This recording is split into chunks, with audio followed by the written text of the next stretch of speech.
This is my Born Free presentation for my Native I class, and we are discussing the spiritual, physical, all the consequences of an interaction between a wild animal and a human.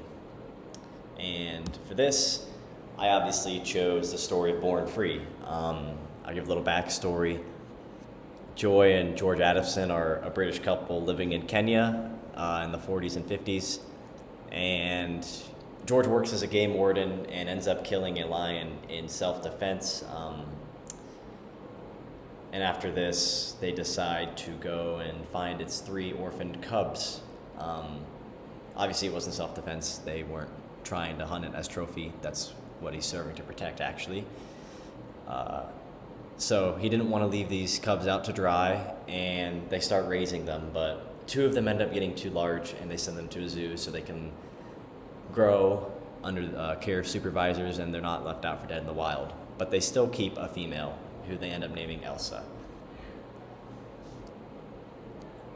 Over time, Elsa begins to mature, and although she's a little domesticated compared to other lions, they still decide to teach her how to survive on her own, which is a complete balance of independence and survival.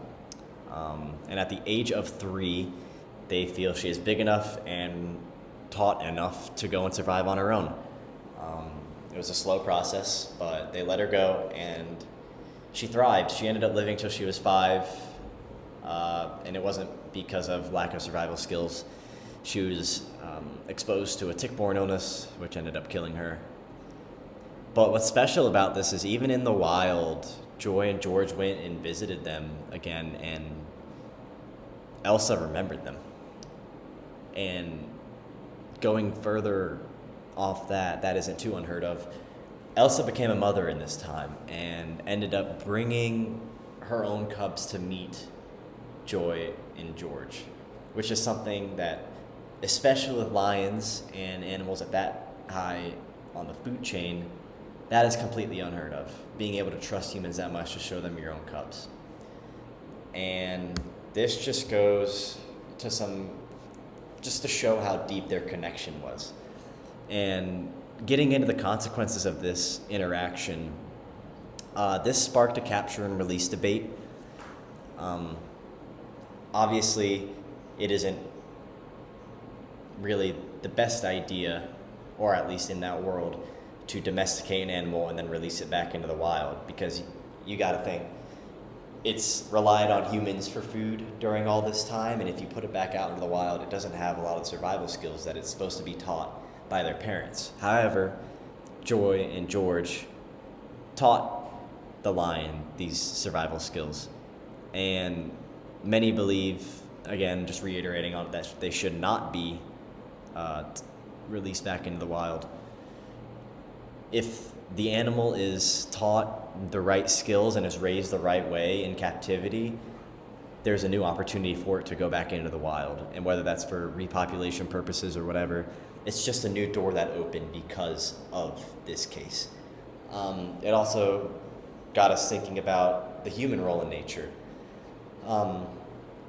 We really don't know if we are just the true superiors, we're equals, or protectors of nature, if we should hunt or if we should simply just protect it.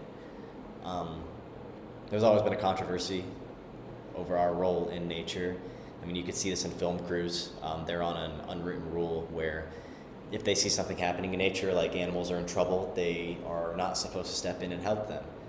But then there's also a belief that we're a part of nature, and there's something about that us stepping in is our own nature. And it's just finding a balance between human compassion and reflecting on our boundaries. And the last big piece, which is, I think, the strongest for the story, is the interconnectedness of life.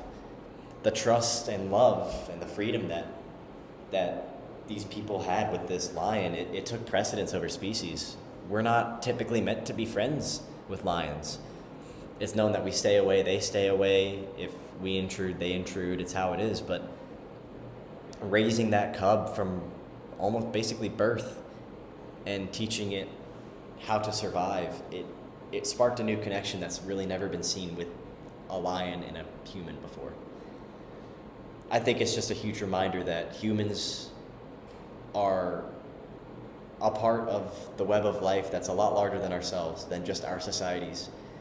That although we have advanced, we should not really forget that we still are a part of nature and a part of, I guess you can truly say we are part of the food chain.